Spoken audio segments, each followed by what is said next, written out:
అసలు వినాయకునికి ఏనుగు తల ఎలా వచ్చింది? తన తండ్రి అయిన శివుడు వినాయకుని తల ఎందుకు నరికేస్తాడు?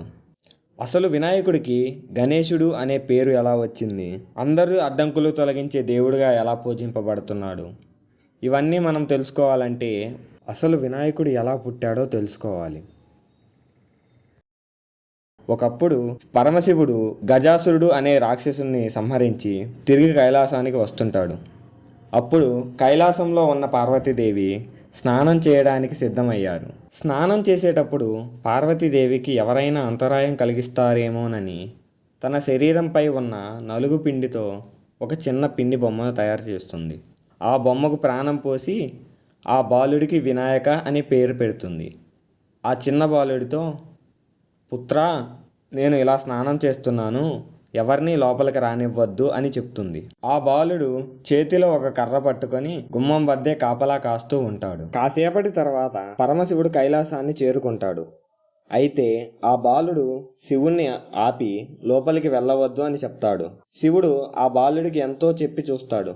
ఆ బాలుడు ఎంత చెప్పినా శివుడి మాట వినలేదు. దానితో పరమశివుడు కోపాగ్రతుడవుతాడు.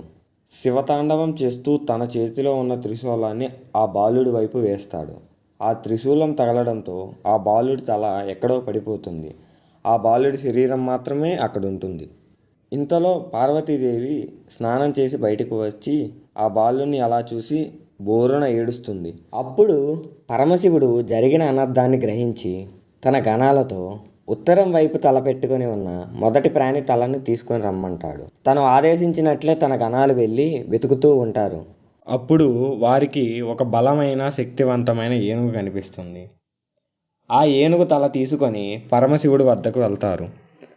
పరమశివుడు ఆ ఏనుగు తలతో ఆ బాలుడికి తిరిగి ప్రాణం పోస్తాడు.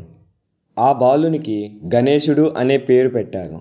అప్పటి నుంచి గణేశుడు అందరి యొక్క అడ్డంకులు తొలగించే దేవుడిగా, విజయం ఇవ్వడంలో ముఖ్యమైన వాడుగా, గణాధిపతిగా పూజలు అందుకుంటున్నాడు. వీడియో చూసే ప్రతి ఒక్కరికి, మీలో మా వీడియోని కొత్తగా చూసేవారు మా ఛానల్ సబ్స్క్రైబ్ చేసుకోండి. మీ ఫ్రెండ్స్ అండ్ ఫ్యామిలీకి ఈ వినాయకుని కథ షేర్ చేయండి.